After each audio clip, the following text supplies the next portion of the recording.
اعوذ باللہ من الشیطان الرجیم بسم اللہ الرحمن الرحیم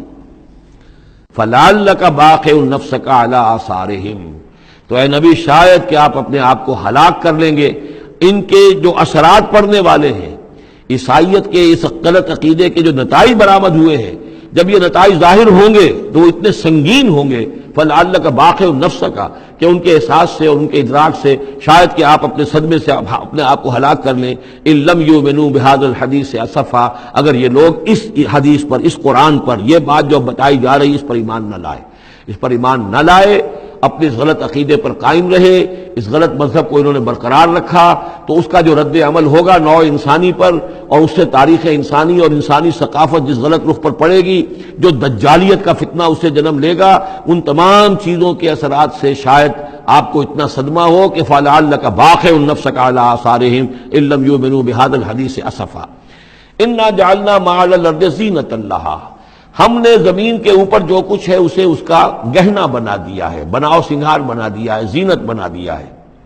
یہ آپ نوٹ کر لیجئے، لفظ زینت اور زمین میں اس کی زیبائش اور آرائش، یہ اس سورہ مبارکہ کا عمود ہے، یعنی اس کو اتنا کھبا دیا ہے نگاہوں میں اللہ نے کہ آخرت سے خود بخود انسان غافل ہو جاتا ہے۔ یہ پردہ پڑ گیا ہے، چمک دمک ہے، یہ کاریں ہیں، یہ بلڈنگیں ہیں، یہ کوٹھیاں ہیں، یہ عالیشان عمارتیں ہیں، یہ کیا کچھ اس کی جو یوں سمجھیے پومپ اینڈ شو جو ہے اس وقت دنیا کا، اور ظاہر بات ہے امریکہ میں جا کر دیکھیے تو جو کچھ یہاں دیکھ رہے ہیں اس سے 10 گنا 100 گنا 1000 گنا آپ کو نظر آئے گا، عقلیں دنگ ہو جاتی ہیں۔ نتیجہ کیا نکلتا ہے کہ انسان یہ سمجھتا ہے کہ اصل شے یہی مادہ ہی ہے، اصل ہدایت پہ یہی لوگ ہیں، یہی لوگ ہیں صحیح معنی میں کہ جنہوں نے واقعتاً علم حاصل کیا ہے، لہذا ان کی غلط تہذیب، ان کا غلط تمدن، ان کے تمام غلط ثقافت کے معاملات کی بھی ہم اسی طریقے سے پیروی کر رہے ہیں۔ یہ سارا مسئلہ جو ہے وہ اس لیے ہے کہ یہ چمک دمک دنیا کی زیبائش اور آرائش، اس سے ہم متاثر ہیں۔ انا جعلنا ما علی الارض زینۃ لہا، جو کچھ زمین کے اوپر ہے اسے ہم نے اس کے لیے بناؤ سنگھار بنا دیا، لنبلوہم، تاکہ ہم آزمائیں ان کو، ایہم احسن عملا، کون ہے ان میں سے اچھے عمل کرنے والا۔ یعنی اب یوں دیکھیے وہ شعر جو ایک ہے، اگرچہ ذرا تھوڑا سا شان باری تعالیٰ کے اعتبار سے تو شاید اتنا مناسب نہ ہو، لیکن یہ کہ مفہوم کو ادا کرتا ہے کہ رخ روشن کے آگے شمع رکھ کر وہ یہ کہتے ہیں ادھر آتا ہے دیکھیں یا ادھر پروانہ جاتا ہے۔ ایک طرف ذات باری تعالیٰ ہے اور ایک طرف یہ دنیا ہے، اس کی چمک دمک ہے۔ اب یہ پروانہ جو ہے یہ انسان، اس کا امتحان ہے، آیا یہ اللہ اور آخرت کی طرف جا رہا ہے یا دنیا کی طرف اور دنیا کی زیبائش اور آرائش کی طرف جا رہا ہے۔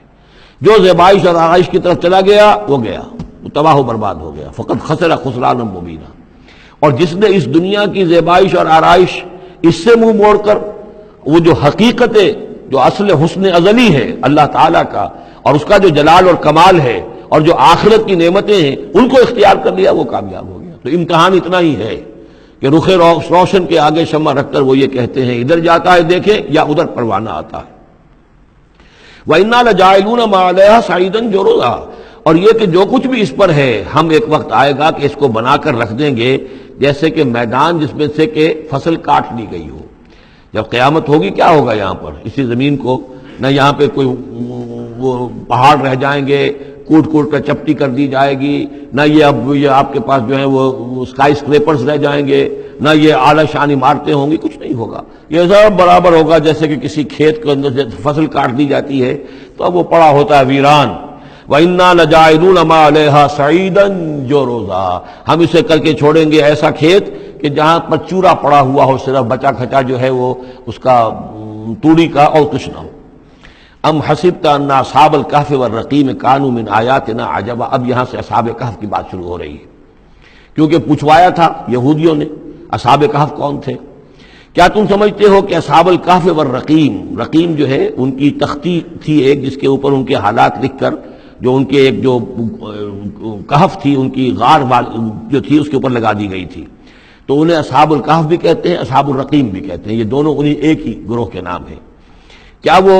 تمہارے خیال میں ہماری بڑی عجیب آیات میں سے تھا؟ یعنی واقعتاً بات تو غیر معمولی تھی، لیکن حقیقت میں ہمارے ہاں تو ہماری تخلیق میں، ہماری صنائی میں اس سے ہزاروں گنا زیادہ عجیب باتیں ہوتی ہیں۔ ہمارے لیے تو وہ کچھ ہے ہی نہیں کسی بھی درجے میں، تم سمجھتے ہو کہ شاید وہ بہت بڑی بات ہے۔ یہ سابق کہف کا جو قصہ ہے، اب میں سمجھتا ہوں کہ پورے وثوق کے ساتھ ہم کہہ سکتے ہیں کہ یہ قصہ کیا تھا۔ دیکھیے جب حضرت مسیح علیہ السلام آئے ہیں تو یہ پورا علاقہ جو ہے فلسطین کا اور یہاں پہ جو آپ نے تبلیغ کی ہے تو یہ اس وقت رومن امپائر کا ایک حصہ تھا. اگرچہ مقامی طور پر ایک لوکل بادشاہ جو تھا یہودی وہاں پر حکومت کر رہا تھا، لیکن وہ پپٹ تھا، اصل میں تو حکومت جو تھی رومیوں کی، جو رومی تھے بت پرست. اور اس کے بعد چونکہ انہوں نے بغاوت کی، حضرت مسیح تو اٹھا لیے گئے سن 30 عیسوی کے آس پاس یا 33 عیسوی کے آس پاس،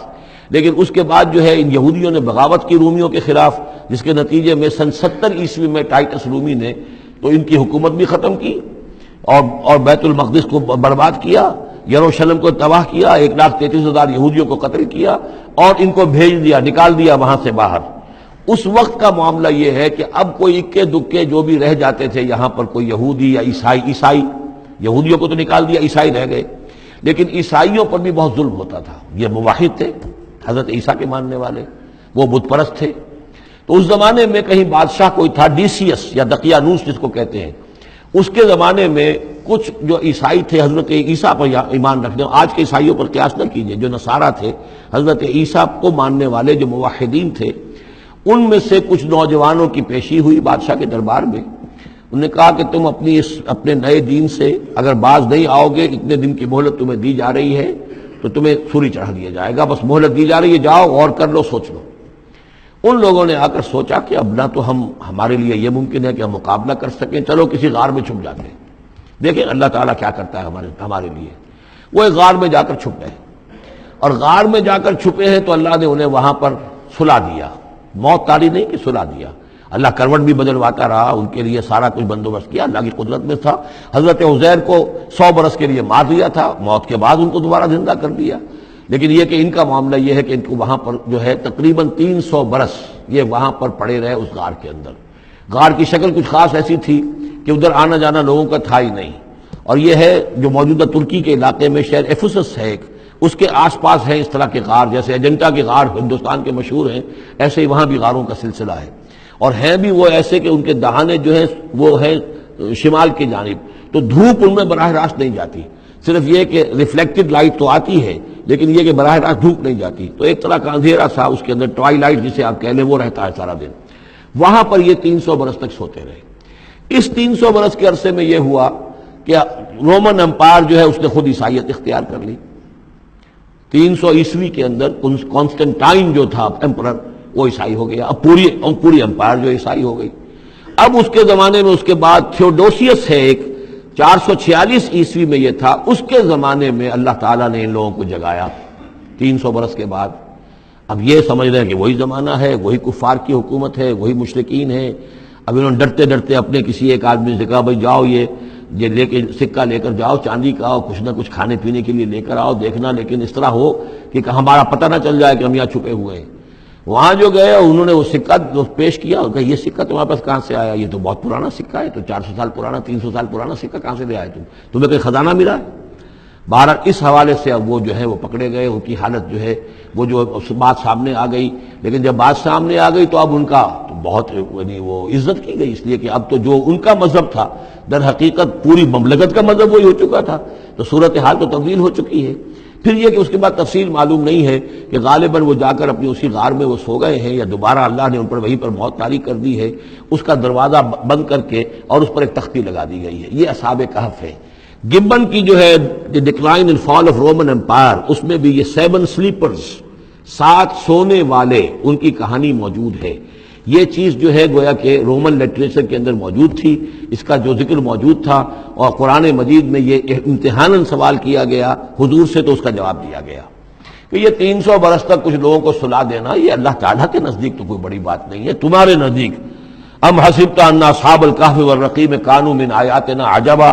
اذ ابى الفتية الى الكهف، جبکہ وہ نوجوان آئے اپنے اس غار میں، فقالوا، اور انہوں نے کہا ربنا آتنا من لدنک رحمتا، پروردگار اب خاص اپنے خزانہ فضل سے ہمارے لیے رحمت کا بندوبست فرما، وہیئ لنا من امرنا رشدا، اور ہمارے لیے ہمارے معاملے کے اندر جو ہے وہ کوئی عافیت کا بندوبست فرما.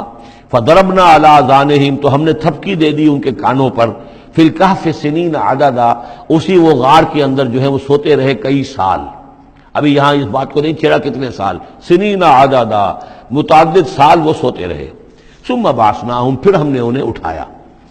لنعلم ای الحزبین احصیٰ لما لبثوا امدا، تاکہ ہم دیکھیں کہ دو گروہوں میں سے کس کو صحیح معلوم ہے کہ کتنے عرصے وہ وہاں رہے تھے۔ اس کا ذکر آگے آ جائے گا، دو گروہوں سے مراد کیا ہے۔ صدق اللہ العظیم۔